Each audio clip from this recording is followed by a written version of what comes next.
ರಾಜ್ಯದಲ್ಲಿ ಇಂದಿನಿಂದ ದೇವಾಲಯಗಳಲ್ಲಿ ದೇವರ ದರ್ಶನ ಮಾಡುವುದಕ್ಕೆ ಸರ್ಕಾರ ಅವಕಾಶ ಮಾಡಿಕೊಟ್ಟ ಹಿನ್ನೆಲೆಯಲ್ಲಿ ದಕ್ಷಿಣ ಕನ್ನಡ ಜಿಲ್ಲೆಯ ಪ್ರಸಿದ್ಧ ಪುಣ್ಯಕ್ಷೇತ್ರವಾದ ಧರ್ಮಸ್ಥಳದಲ್ಲಿ ಭಕ್ತರ ದಂಡೆ ಹರಿದು ಬಂದಿದೆ.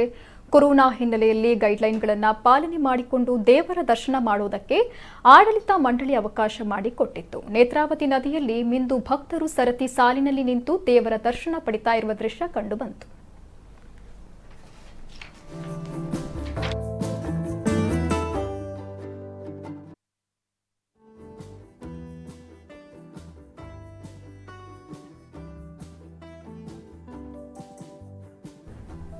ಈ ಬಗ್ಗೆ ಹೆಚ್ಚಿನ ಮಾಹಿತಿಯನ್ನ ಕೊಡ್ತಾರೆ ನಮ್ಮ ಪ್ರತಿನಿಧಿ ಚಂದ್ರಶೇಖರ್ ಅವರು.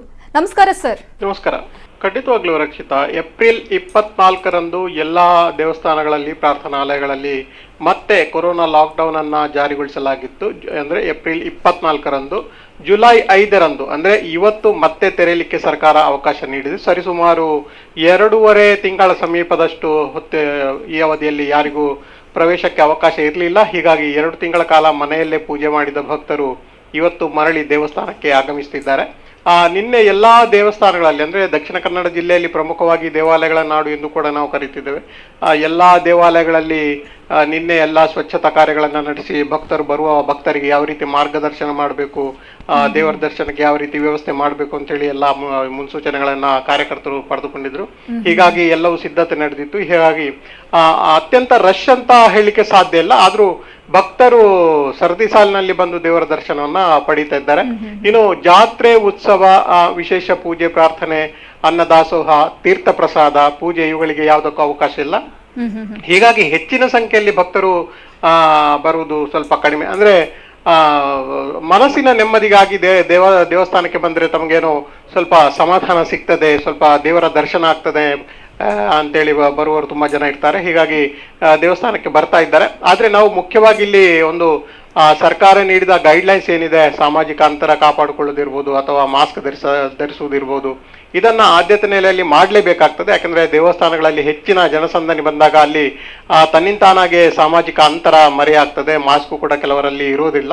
ಹಾಗಾಗಿ ನಾವು ಮತ್ತೆ ಕೊರೋನಾ ಹರಡೋದಕ್ಕೆ ಅವಕಾಶವನ್ನ ನೀಡದೆ ನಾವೇ ಮುನ್ನೆಚ್ಚರಿಕೆಯನ್ನು ವಹಿಸಿಕೊಂಡು ಸರ್ಕಾರ ನಮಗೇನು ಗೈಡ್ಲೈನ್ಸ್ ಕೊಟ್ಟಿದೆ, ಹೀಗಾಗಿ ಇದನ್ನೆಲ್ಲ ಪಾಲನೆ ಮಾಡಿಕೊಂಡು ನಾವು ಆದಷ್ಟು ಎಚ್ಚರಿಕೆಯಲ್ಲಿ ದೇವರ ದರ್ಶನವನ್ನ ಪಡೆದುಕೊಳ್ಳುವುದು ಒಳ್ಳೆಯದು ಅಂತ ಹೇಳಿ ಅನಿಸಿಕೆ. ರಕ್ಷಿತಾ, ಇನ್ನು ಗಂಧ ಪ್ರಸಾದಗಳು ಸಿಗೋದಿಲ್ಲ, ಎಲ್ಲಾದ್ರೂ ಭಕ್ತರು ನಿರಾಸೆಯನ್ನ ವ್ಯಕ್ತಪಡಿಸಿದ್ದು ಕಂಡುಬಂತ?